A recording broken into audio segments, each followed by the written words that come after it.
Good afternoon. Welcome to Rolling Out's Meet the Author. I'm your host, Tigner. Meet the Author is a part of Rolling Out's book club series where I talk with authors about their new projects, their new books, and of course, what inspires them to write.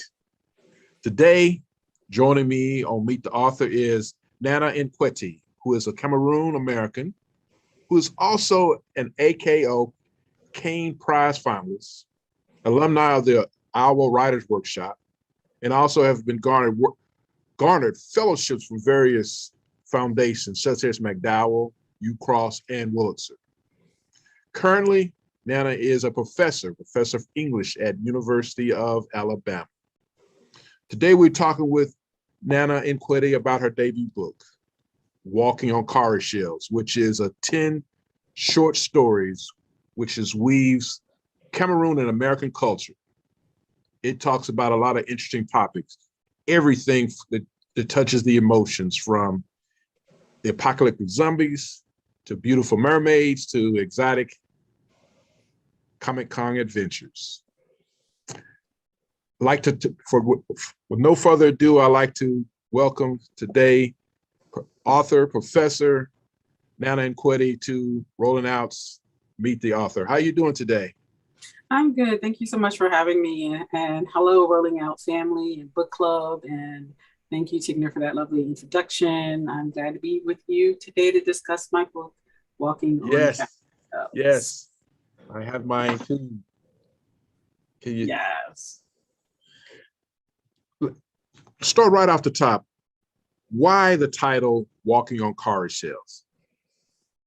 Yeah, so the book is the title is a play on the idiomatic expression walking on eggshells. And I'm talking about a lot of people who have grown up in this liminal space between being African, between being American. So I have Korean Americans, I've got Nigerian Americans, I've got Cameroon Americans, and even people who are just in that space where they're just trying to figure out what they want in their life. So the Comic Con story you mentioned, the young girl's trying to figure out, what do I want to be when I grow up, right? She literally goes and puts all the different costumes of a superhero, even though she's a little shy girl inside. She wants to be a graphic design, like a graphic novel writer, but her parents want her to be one of these high holy trinities of African professions: lawyer, doctor, engineer. So being in that space when you're trying to figure out, how do I belong? Where do I belong? What do I want from life? Is that space that feels tentative. It feels like you're walking on cowrie shells, hence the title. And cowries, of course, is always evocative of Africa. Cowries were used as a signifier of royalty. They were used as currency in many different tribes. So, that kind of connotes the continent, but also speaks to that kind of psyche, sense of space and time and mindset that I'm trying to get to. Outstanding. And now, as you break that down, I can see the correlation between the two. Was it hard coming up with that title, or did it kind of just come to you, or did you just kind of have to just keep putting words together to make that come to fruition? Yeah, that title actually was always with me. This book has actually been a long time coming, and the one of the oldest stories in the book, Kinks, which is the final story in the collection, is, I think that's about almost 12 years old now. And that story, wow. this title comes out of that story. So I had that title for years. It was like Walking on Cowrie Shells for a while, then to make it more succinct, it became Walking on Cowrie Shells. So I knew, even when I was shopping the book around to a publisher, I was just like, look, I've been saying Walking on Cowrie Shells for so many years now. We're gonna go with that, Manifest this thing, and it's gonna be. We're gonna manifest that. No title changes. I feel very certain that is it speaks to everything that I want it to say about the book. You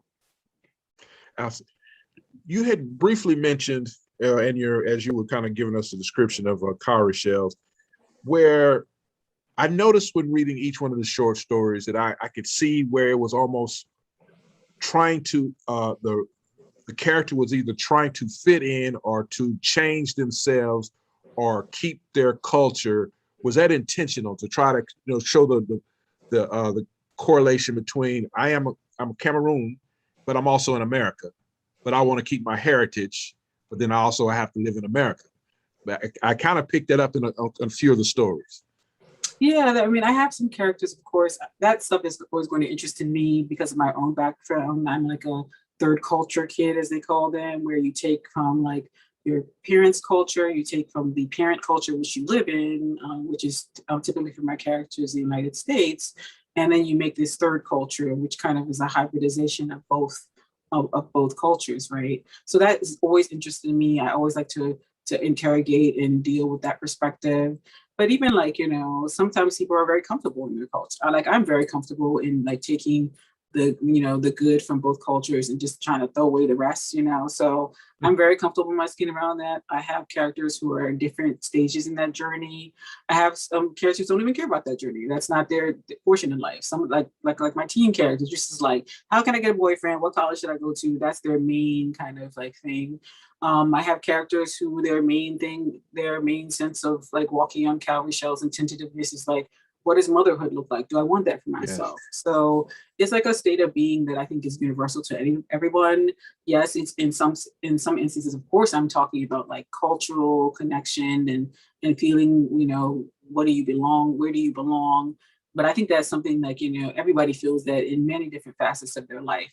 But for me, of course, ideas of identity around culture and ethnicity and nationhood are interesting to me as well. So Okay.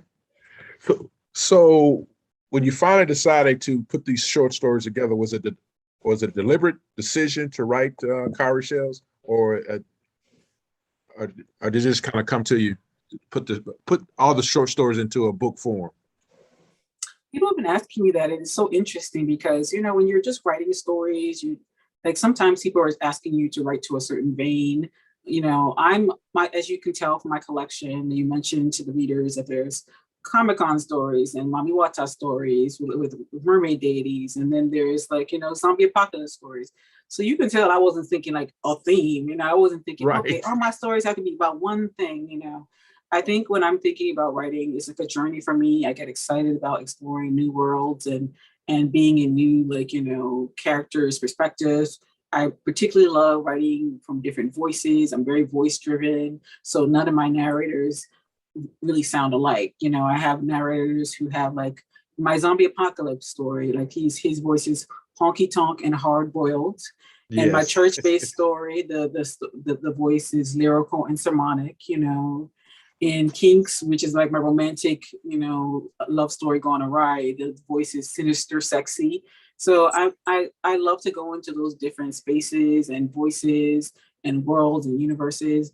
I think the thing that makes it a collection though is that like my preoccupations, like I love to write strong and women who have agency or women who are going through an interesting kind of evolution in their life. I like to write beautiful sentences, so you'll see that kind of like the preoccupation with language and syntax and how words sound and in your ear and then mouthfeel. I love even just when I read stories aloud, how do they feel in my mouth to say them? Like I Mm, was talking to a poet friend the other day in one of my conversations, and she was saying, "Oh my God, where did you get this word shugling?" And I was like, "Shugling is just a gorgeous word to say shaking, like so." I'm shugling my water right now, right? And I'm just like, how could I not use that word once it came into my vocabulary? Like shugling is just a gorgeous Scottish word for shaking. I mean, but like the way it sounds, the way it looks on the page. I mean, who doesn't want to say I'm shugling? I'm shugling it up, right? right. So I mean that's the kind of a through line in terms of my writing. Like you can see that I really love wordplay. You can Yes. see that and as you mentioned, a couple of the themes about belonging, about trying to figure out where you stand in life. I mean, I think that's one of those central human conflicts, right? And stories are nothing without conflict. So I think that internal conflict is something that really interests me, like, human evolution, the human, you know, just the state of being. Like, what does it take to kind of feel like fully realized? And that is always going to fascinate me. So those are my through lines in terms of like putting together a collection. But there was never any time when I said, hey, I've got 5 stories about like matrimony or two Right. stories about, like that. So now it's a collection, it just became like, okay, I feel like I've got a good, like, like a quorum of say like I got a good set of like critical mass of stories, and like, let's see whether we can, and I just worked with a publisher who could see that, hey, your stories don't have to be of a type for them to have, a sense of like cohesiveness. And I think you've got a collection here. So. Exactly. For any one of the stories, does any of them any parallel you or depict anything about Nana in any way that you use yourself as That's hilarious. I say, like, okay, I don't know if were you ever a Seinfeld fan, or did you ever watch Seinfeld back in the day? Or I did watch some Seinfeld. I did. Well, there was an episode that was called I guess it was The Real Jay Peterson, and like, like Kramer, who was the cuckoo character, like he sold all his anecdotes to like this guy who was writing like this very bland owner of some kind of Amber Comedy and Fitch type clothing line. He sold all his anecdotes so this guy could write a memoir where he sounded more interesting, right? And I feel like I'm like the real Jay Peterson, right? Like I feel like I've given away a lot of my weird quirks to my characters. I've cannibalized parts of my life, So, I mean, I think a lot of writers write what we know, but like I have a great imagination. So it's not all about me, but definitely like in my Comic-Con story, there's one of my quirks where I would be like a human karaoke machine and I'd be singing randomly. Like you would just say a word and I'll just be like, start singing in my mind. And then like, and sometimes out loud. So like that was one of my quirks that I gave one of my characters. So yes, the short answer to that question is yes, I have used myself as a reference points. Yes, there are pieces of Nana in there, pieces of my gonzo imagination, yes, but then pieces of my actual life where I'm just like, now you can't even use that anecdote at a dinner party because you just done giving it up to one of these characters. Right. They're gonna be like, hey, did I read that in a book somewhere? And I'm just like, oh no, that was actually me. That was me. Yeah. So how long have you been writing? Has writing just always been a part of your day-to-day, poetry? Did you grow up writing poetry, short stories, or? Yeah, I've been writing since I was a kid. Like, I think like some of my first fan fiction writing was fan fiction. Like I remember I was always very word geeky and like sci-fi geeky. So in our house, we always had libraries, and like, I discovered like Pride and Prejudice and Jane Austen very early. And like, Lizzie Bennet was my best friend growing up, like my imaginary best friend. And Lizzie Bennet. I like Lizzie Bennet. Yeah, I was like, How did you come up with that name? Well, Elizabeth Bennet, like, from Pride and Prejudice, but like she was Lizzie because she was my bestie. So, Okay. So I'm like, like thinking of like, I was always in that space where I was reading a lot as a kid. I was just like blue stocking, very introverted little kid, and always just reading. So like, and even watching, just reading like fantasy and watching fantasy. I remember like I used to write Star Wars fan fiction when I was a kid too. So I was writing myself into Regency England, writing people who looked at me into like space sagas, space operas, right? So right. I've always been writing. So it's been an ongoing, writing was always something that was going on in the background. It's not until I became an adult that I was like, okay, I can actually privilege this as an actual possible viable career path, but because it wasn't really something that was like, like I said, it was lawyer, doctor, engineer. It wasn't something like, not even my parents were putting that pressure on me, but it's just like, I'm just the firstborn child of immigrants. I never thought I was going to be making my living doing this. So right, but it's something that I've always loved. I've done since as early as I can remember. So let's talk about a couple of your short stories. One that really caught my eye when I read it was The Devil is a Liar, which is a pastor's wife struggles with the collusion of Western Christianity and becoming a mother. And then her mother is in her life who was really trying to coax her on of believing of Christianity, as well as some culture from Cameroon, if I'm correct. So walk us through that story, The Devil is a Liar. What is the takeaway? What do you want readers to glean from that? I mean, I feel like, religion and spirituality is a very personal thing, right? So I don't have any I didn't have any kind of like, oh, you must believe, or you believe in this particular religion. That my story was just an exploration more so of just like, what does faith look like, and what does faith look like, especially in terms of turmoil and yes. And and confusion. Like the mother and daughter are coming together because the daughter is about to become a mother herself, and there might be issues with the child. And like, what does that look like? You know, like even when you're in that daughter in the story, is she's a pastor's wife, right? You know, so she's like, you know, is steeped in the church, but not necessarily what does her belief system look like, right?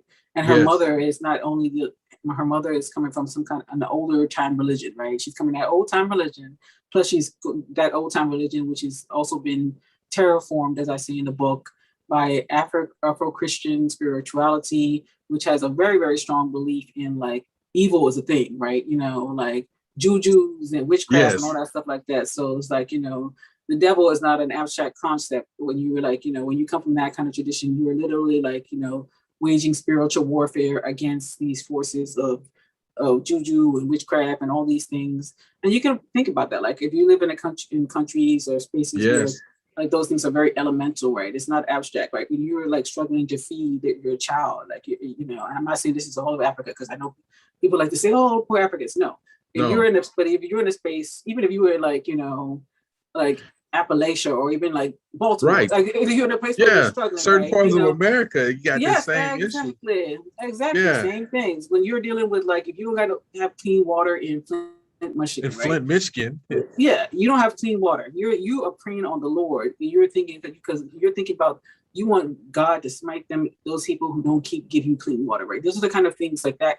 Religion takes on a different, you know, kind of importance and kind of gravitas in your life because you feel like you feel like there's nothing in this earthly realm that's going to support you or help you guys get out of your circumstances. Yes. So you call on a higher power and with a deeper sense of need, you know. So that's the kind of thing that I'm dealing with in that story, right? Like, you know, what does that look like for people at their different points of need? And I think I mean, it's fascinating. It's a very human thing. It's not Yes. something that, you know, anybody like, you know, nobody has all answers. We all have our own various ways of coming into, you know, what gives us comfort and succor in life, you know. So I mean, I think that's a space for story, right? It, I agree with you.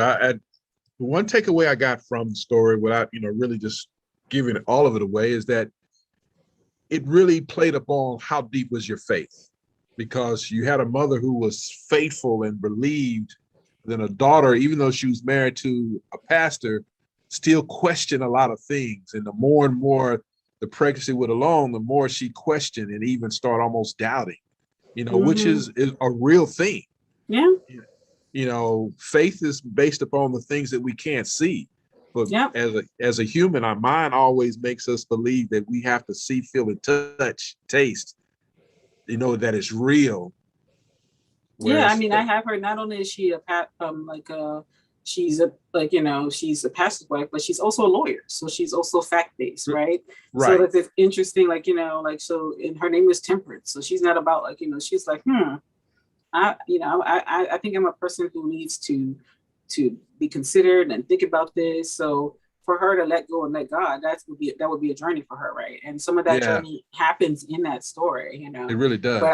But I don't necessarily have her like coming out. I think it would be disingenuous for me to say by the end of the story she's like, oh, hallelujah, throwing up praise hands. But I think that I put, you put your characters under pressure, or the story puts them under pressure, and then you see what comes of that, right? What feels natural in terms of their own evolution or devolution. So, I mean, that was something that I just felt was something I wanted to explore. Great job on that one. Thank you. The statistician's wife. That was a very interesting one.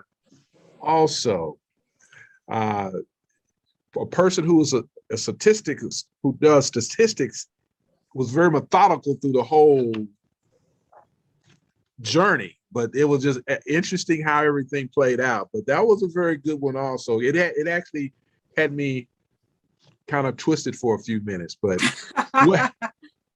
where did you come up with the plot for that one? That was I actually liked the way how it started and how it ended. It was, I never saw it coming. You're like, who done it? Did he do it? Right. Yeah. So yeah, so Statisticians' wife, I don't know if this is a spoiler, but like it's on the first paragraph, there's a Yeah. death. There is a death, Yes. and we don't know whether the statistician did it. We don't know whether, and the titular wife is the dead body. So we go through the story, like, basically in the interrogation room where he's being like, asked about like, because like intimate partner murders unfortunately is a big statistics, right? That's why you be watching. If anybody watches any true crime, they're like, somebody comes up there, it's like, who was their boyfriend? The husband did it, yes, or the wife did it. It's like, I mean, even like, it's like, bam, you got to go to, the partner first to see. And that was what I was like, I was like dealing with and kind of interrogating in that story. So unfortunately, like as you when you see from the story, like it comes from a very real statistics, right? Like that I was seeing at the time I was writing that about like a lot of uxoricides, which is what they're called so like the wives being killed by husbands, right? And that was a statistic that was happening within a particular community.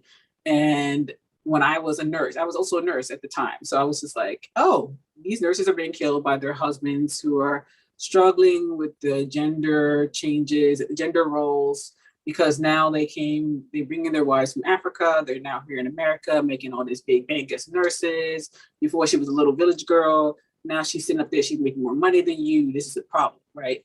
So right.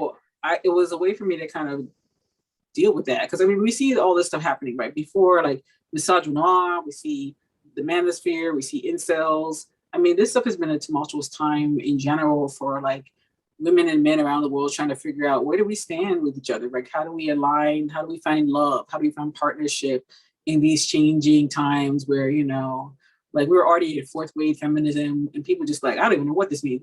We're in the age of Me Too. We're in the age of like, of like diversity and inclusivity. And but there's all these interesting pushbacks that are happening, and we don't know exactly. Still and pushback. That those tensions are happening at the race level, but they're also happening in the bedrooms, right? And at the level of gender relations. So this story, I wrote that story predating the Me Too movement and everything. I wrote that before that, but then, I mean, of course, this has been an ongoing thing, right? Like, people trying to figure out, like, what does masculinity look like to me? Because the masculinity of my forefathers is different. Like, if I'm not a provider, who am I? If I, how do I, redefine my masculinity? How do I redefine femininity, right? If I'm not a mother, who am I? If I'm not or if I am a mother and I work outside the home, who am I? And those things are always fascinating things to me. And I'm doing that I'm dealing with that and having those conversations in the context of a murder mystery. So yes. That's what's happening in that story, and you end up like, I don't want to give away too much, but I think people, when they read it, they'll be like, oh, that was an interesting way to look at it, because it was about the journey of trying to figure out, like, how did we get here? Like how do these love stories, end up going sour, because not even just because of the two parties, but because of all the misunderstandings that we have around what each of us should bring as a man and a woman. And sorry, this is hetero. This is a hetero love story, but I'm sure this is happening amongst all types of other love stories. All these changing dynamics, like in interpersonal relationships, cause these tensions. So exactly. There was one other element that I did see, and you briefly touched on it. You didn't talk about it, but I just saw it through reading it. Was from the transition from coming from Africa, coming here. It reminded me of how you probably sitting on campus, you'll see guys and ladies, they're, feel like nobody's until they pledge. And once they pledge, they become the big kid on block. I started seeing some of that in the female. Now, she's hanging out with who's who. I'm going here. And where are you going today? She's doing all these things that she never did, but now that she's pledged to become American and living here and becoming a nurse, she's able to do a lot of things, and ego a lot of times kick in, and ego is just another form of pride.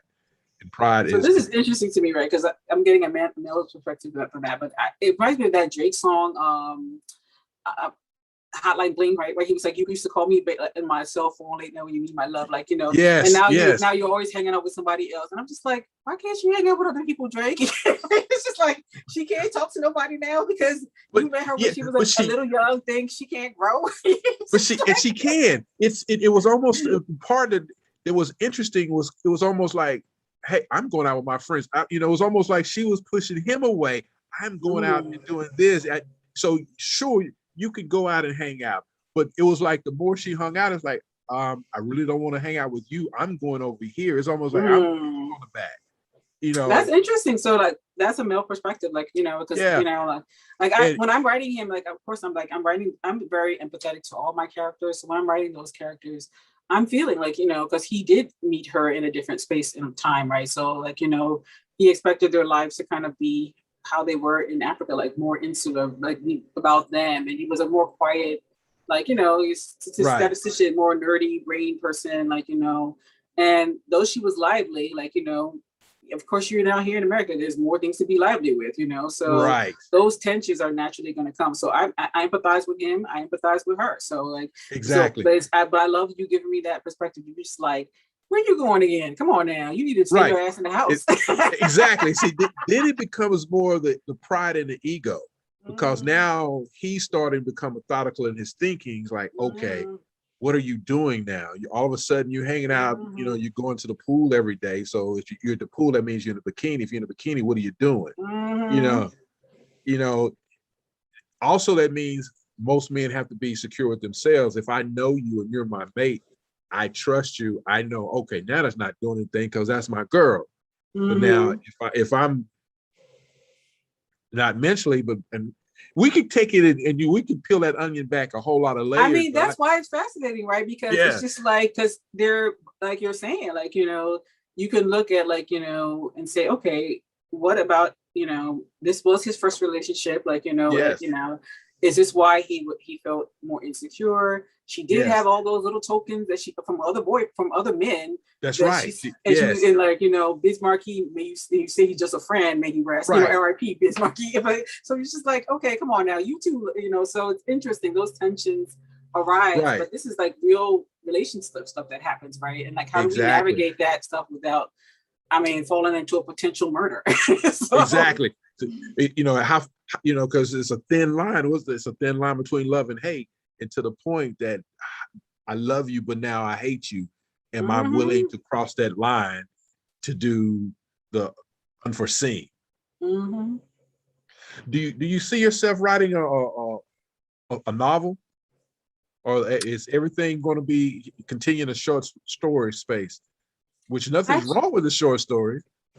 I love the short story space. I'm actually a naturally shorts. I love the tension and the constraints of, it's like, pressure makes diamonds. Like, I feel like the pressure of writing like short form makes me, you don't have to fill the pages.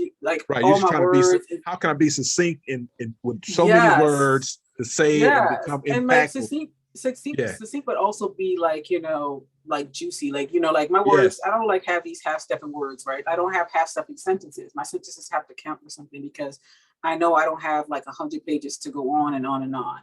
That said, I have written a novel, and even when I'm working on that novel, like I'm like revisiting it right now because novels are like that. You write a draft and you're like, oh, I don't know about this draft. So I'm reworking the novel, but I think I'm naturally a short storyteller because I like to be in spaces and just be like, I'm out, I like the joy of what I've done and ended up doing with my novel is just like doing that kind of, but like chapter by chapter, I get a chance to be in different characters, and that allows me to kind of have that playfulness, that kind of short story type. Exactly, because I'm not a person who likes to be like beating a dead horse for like, when like I was saying to one of my, interlocutors the other day, it was just like, once I'm out of like, how the party's over and you just sitting there, like the beer's stale, you just sitting around there, already hanging around it, the host is just like trying to pick up all the solo cups and blinking the lights and everything. Like the house party, just like, get out, get out. You don't need to get out, go home, but you need to get the hell out of here. I feel that Right. way about this, like, like, you know, stories. I feel like I know when they're done, and I have a more, they give me a sense of like, okay, completion and fulfillment. And I love that I don't have to like be going on and on and on.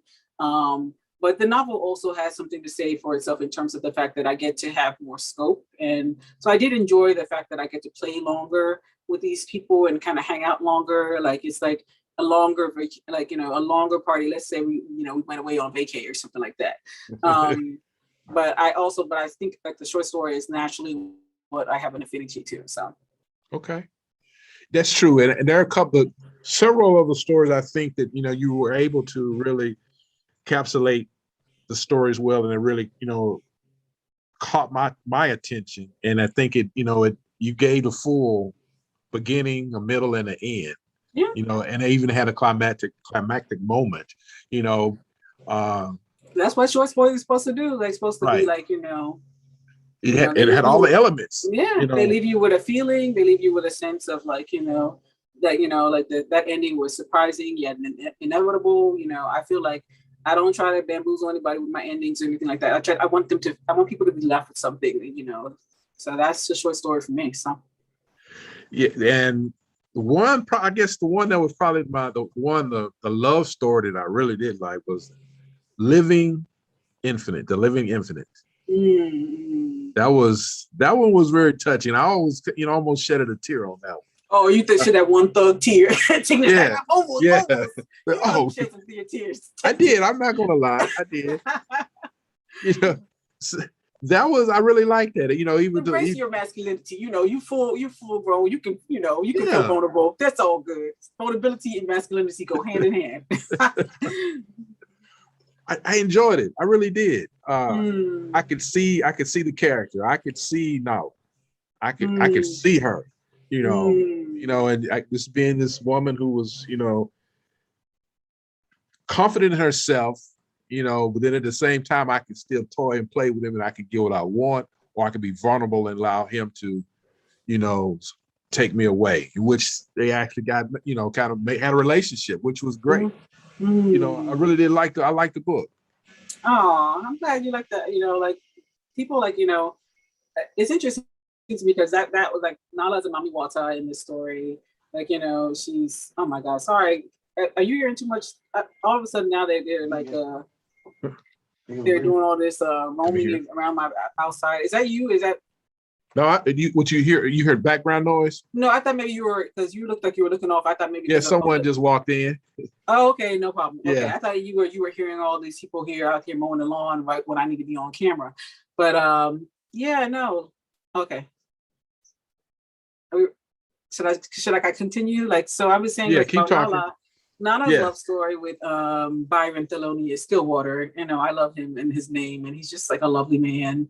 And you know, I just thought, how, like, once again, you want to figure out where is tension. Like, what would it mean for a Mami Wata who like gets her like her juju and her power from being like this boss bee who just like, you know, sleeps with 1,000 men, and that's how you get your, you know, you literally a succubus, right? What do we mean if you fall in love? What would that be like? You know, how do you now, like, you know, and what do you give up? You know, like, once again, be vulnerable. What do you sacrifice so that you can have this love story? So that was the joy of writing that story. And I wanted just to write something really tender and write something that had those magical realist elements. And it was a joy to write. It was. And I really did enjoy that. And just to know that there were, you know, sisters and, you know, you was really kind of a whole family. You know, you didn't delve deep into it, but you knew that they were there. You know? Yeah, this. I mean, because, you know, a lot of these cultures have all these water deities, like, you know. So I have like a medicine in there. I have a Silky. So like this, you know, so we've got the, you know, the medicine, the Silky, the sirens. So because we all know Greek sirens from Greek mythology. Medicines are French, and Silkies, you know, are Scottish, and we have the you know, I mentioned Oksum. You know, a lot of these deities that people know, like people in Brazil, they know Oksum. So there are all these water deities from various cultures, which like I end up kind of putting in like a sisterhood. I mean, I imagine, like, you know, the tide waters, or, you know, the ocean is vast. Like, you know, like how do they they probably interconnected some ways, so. It is. And one of the things that that intrigued me more was that it's pronounced to it, Mami Wata? Mommy, like mommy, Mommy, Wata. like mommy. Mommy Wata. Yeah, mommy, and then Wata, like mother of water. So Mother Wata, of water. yeah. Her vulnerable part to be able to say, I'm going to let you know and see who I really am. Mm-hmm, mm-hmm. Isn't it? I mean, like, I think that was like, one of the more human moments, even though That was, yes. Yeah, right. That was about as human as you can become, that I'm willing to, I love you to the point I'm going to expose myself and be transparent. And even if it takes away some of my life, I'm going to show you because that's how much I care for you. And I think that's true love. I think that's why, like, when I think of, that's what I try to explore. Like, I think even like people talk about sci-fi and speculative fiction, and they're like, oh, it's always about like, space lasers and aliens. I'm just I find them to be just a different way to kind of look at what it means to be humans. Like, because wherever we go, whether it's we're on a Martian colony or we're in like, Tuscaloosa, Alabama, we take our humanity and who we are with us. And like, so it just means looking at that and exploring those facets of humanity, but in different spaces. Exactly. What's next for Nana? Well, Nana's about to start teaching again next week. It's surreal. Like, I can't believe the summer's over. I've been deep into this book tour. Like, the book came out on June 1st. But I will continue, of course, walking Cowrie Shells, like only 2 months old, right out in the world. So I have a number of other festivals that I'm going to be going to and other media engagements. And sorry, this lawnmower right outside my window. But I heard it that time. Yeah, so I'll be doing like, I'm going to be at my book fair. I'll be at some another festival in Arkansas. I'll be around. And for this book, I'm also working on a sci-fi novella with a composer, like, in tandem with a composer who's actually putting some of my spoken word of the story to music. So I'm out here. Well, that's fun. Things. Yeah. That's fun. So, so you're actually doing some actual in-person book signings. I haven't been so far. Like, my entire tour has been virtual thus far, and we'll see. Fingers crossed with all this Delta variant. But like, the Miami Book Fair is not until November, so we're hoping that I'll actually go out and be able to have some fun in the sun with my work and actually, be able to go there. Thus far, like, most of my in-person engagements are going to be later on during the year, where hopefully things will have settled down a bit. But I don't think we knew that when people were scheduling, we were not aware that we were going to be in our fourth wave of COVID. what is it, the third, fourth, 100th This wave? is a third. Well, it's more than one. Yeah, this is a third wave with potential of another one. But yes, you're right. They got all these variants. So we'll see. We'll see what happens. But like, I would like to get out and meet people. Like, I really do love interacting with readers, and I love to be reading in person to readers and having that kind of call and responsive energies.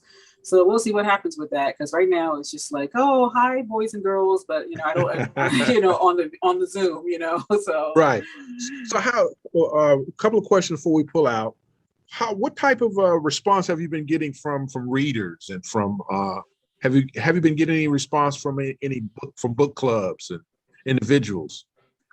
Well, fortunately and thankfully, like, there's social media, right? So like, I get a chance to see how readers are interacting with my book by, they send me DMs, like, or they send me like Instagram photos of them taking pictures of my book at the beach, or in their beautifully appointed apartments. I had like, this Instagram account, like this Bookstagrammer account, like Book on Vogue. She did a whole book cosplay, like photo series of herself dressed like the cover of my book, Oh, wow. Yeah. So she's got all her Cowrie Shells and like the green and just imagine all the colors. Yeah, just matching. But matching her outfit. I mean, so it's just like, I was creative. I know, right? And it makes me feel like it makes things feel more tangible because, you know, like I literally, nothing has really changed for me. I was teaching from my pandemic pod in my apartment. I'm doing my book club, my book, my readings from my book for pandemic pod in my apartment. And my book is out in the world, but I'm not necessarily out in the world to see it being received in that way. So like, you know, people giving me sending me little messages on Twitter or even like seeing people interact with the book on Instagram. It's really heartening to me and like lets me know like, it's been great. It's been a great way to kind of see how people, are interacting with the working world. So That's outstanding. Before we go, let's have a little fun. Favorite non-hobby activity? Non-hobby activity. Oh my God. I'm sorry, not non-work. I'm sorry, I said that wrong. Non-work related hobby. Right now I'm in the middle of like home decorating. I love decorating. My family calls me Martha and they make fun of me for it because I was checking out that behind you there. You created that behind you? yes, I made this. There's a wall of books. Actually, it was 8 feet tall. So it was 4x4, four panels, which were like 4x4. So it was 8 feet tall, 8 feet wide.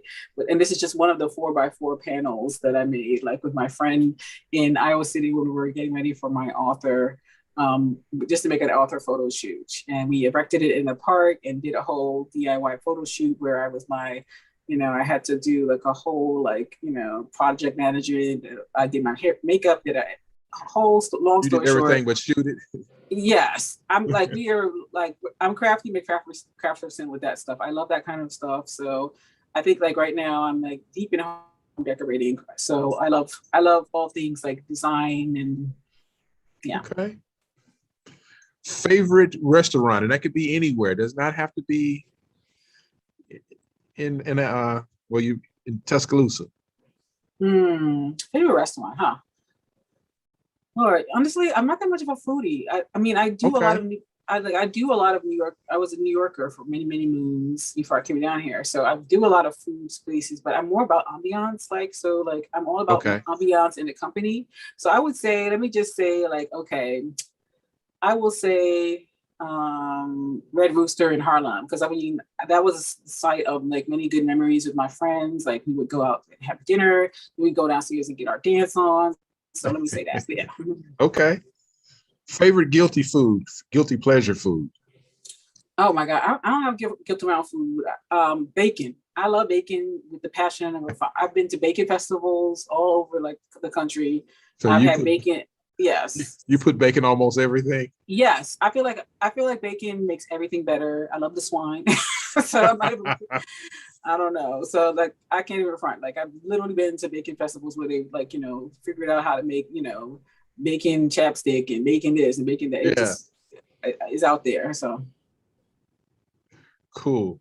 Well, I've enjoyed our conversation. Ladies and gentlemen, thank you for joining us today with author Nana Nkweti and her latest book, short stories, Walking on Cowrie Shells. It is currently available on blackbookstore.com, but you can also go to other sites. Give us your social media handles and websites where they can reach out to you.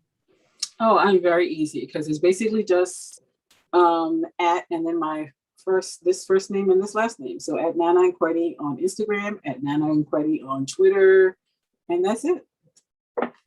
Awesome. We appreciate you. Continue being creative. Continue lighten up the world with great stories. Have fun this year in school. So that'll be interesting. How will everything be in person at school, or will it be still online? It's gonna be in person. If you gonna see, we gonna see. That's all I can say. Well, we're praying that everything goes well and that everyone stays safe. Amen and enjoy the new. And I will take your prayers. Yes. Thank you for your time, and let us support this sister and her book, Nana Nkweti, Walking on Cowrie Shells. All right. Thank you so much, Tigner. Thank you so much for rolling out book club. And, this has been a pleasure.